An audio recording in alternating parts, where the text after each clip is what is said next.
আসসালামু আলাইকুম viewers. Bangladesh police commandant অতিরিক্ত ডিআইজি এর কার্যালয় নিয়োগ বিজ্ঞপ্তি প্রকাশ করেছে এবং উক্ত নিয়োগ বিজ্ঞপ্তির কি পোস্ট আছে, লাস্ট ডেট কবে, কি শিক্ষাগত যোগ্যতা চাওয়া হয়েছে, কিভাবে আবেদন করবেন, কিভাবে এসএমএস করবেন, লাস্ট ডেট কবে, বয়স কত, সব আমরা এই ভিডিওতে দেখব। ভিডিওটি স্কিপ না করে শেষ পর্যন্ত দেখলে আপনারা সার্কুলার সম্বন্ধে সঠিকভাবে জানতে পারবেন। দেখুন কি বলা হয়েছে উক্ত নিয়োগ বিজ্ঞপ্তিতে। এখানে পদের নাম হচ্ছে অফিস সহকারী কাম কম্পিউটার মুদ্রাক্ষরিক। পদের সংখ্যা 3 জন। গ্রেড হচ্ছে 16, 9300 থেকে 22490। এবং শিক্ষাগত যোগ্যতা ও অভিজ্ঞতা কী চাওয়া হয়েছে দেখুন। এইচএসসি বা সমমান পরীক্ষায় উত্তীর্ণ হতে হবে। খ হচ্ছে computer word processing, data entry ও টাইপিং এ প্রতি মিনিটে বাংলায় 20 ও ইংরেজিতে 20 শব্দের গতি সম্পূর্ণ হতে হবে। আবেদন শর্তাবলী, এই যে 20 শব্দ টাইপিং, এটার জন্য আপনাকে অবশ্যই কিন্তু কম্পিউটার বা ল্যাপটপে প্র্যাকটিস করতে হবে। প্রতিদিন বা সময় অনুযায়ী আপনাদের প্র্যাকটিস করতে হবে।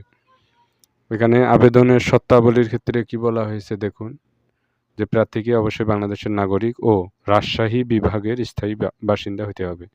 আর রাজশাহী বিভাগে যারা আছেন তাদের জন্য 12/4/2026 তারিখে 18 হতে 32 বছরের মধ্যে হতে হবে এবং বয়স কম বা বেশি হওয়া যাবে না।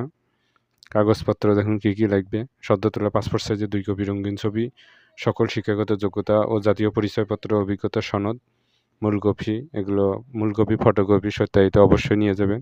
চেয়ারম্যান সার্টিফিকেট বা পৌরসভা, মেয়র, সিটি কর্পোরেশনের নাগরিকত্ব মূল সনদ এটা লাগবে। বীর মুক্তিযোদ্ধা অর্থাৎ মুক্তিযোদ্ধা সার্টিফিকেট এগুলো লাগবে।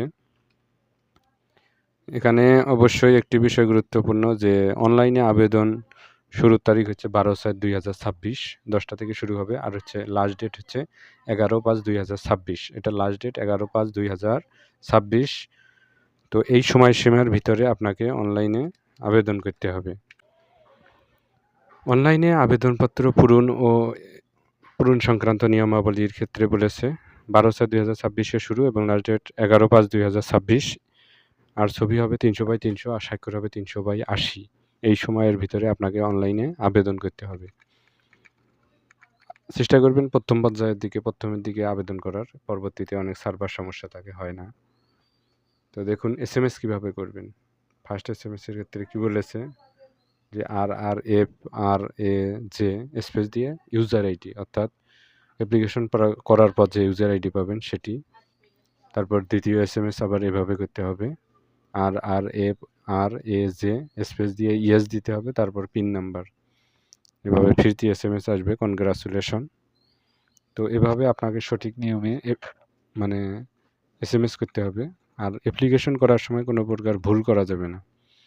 ভুল করলে অনেক সমস্যা হয়। এজন্য আপনাদের খুব সাবধানে আবেদন করতে হবে। উক্ত লিঙ্কগুলো ভিডিও ডেসক্রিপশনে দেব, সেখান থেকে আপনারা আবেদন করতে পারবেন।